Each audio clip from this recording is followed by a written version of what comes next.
पौष पुत्रदा एकादशी महात्म्य। पौष मास के शुक्ल पक्ष की एकादशी।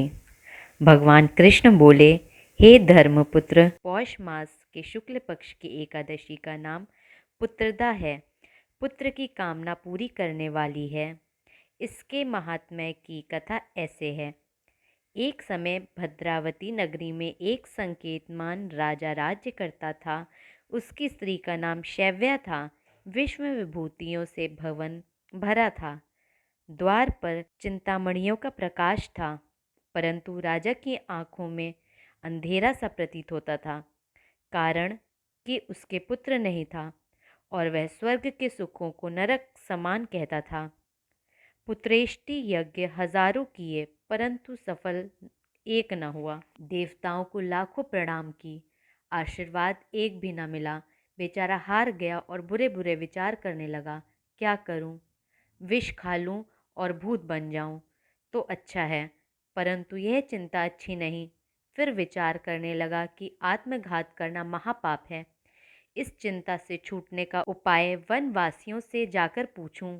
घोड़े पर सवार होकर वन विहार करने लगा। पशु पक्षियों इत्यादि जीवों को अपने पुत्रों के साथ खेलते हुए देखा। तब मन में कहने लगा, मेरे से यह सब सौभाग्यशाली हैं। आगे चला तो एक सरोवर मिल गया।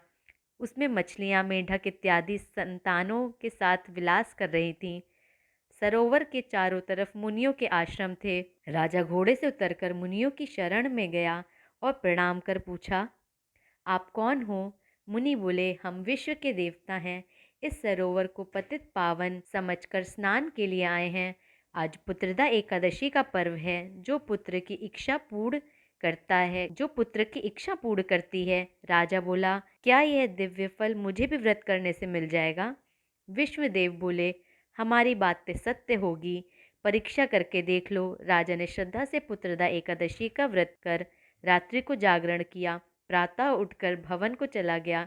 9 मास के बाद उसके पुत्र उत्पन्न हुआ।